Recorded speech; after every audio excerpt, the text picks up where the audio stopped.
षड्दशं त्वत्तमस्यादिलक्ष्यम् एकं नित्यं विमलमचलं सर्वदा साक्षिभूतं भावातीतं त्रिगुणरहितं सद्गुरुं तं नमामि।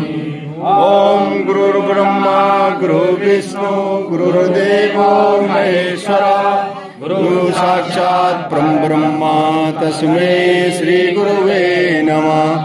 ध्यानमूलं गुरुमूर्ति पूजामूलं गुरुपदं मंत्रमूलं गुरुवाक्यं मोक्षमूलं गुरुकृपा।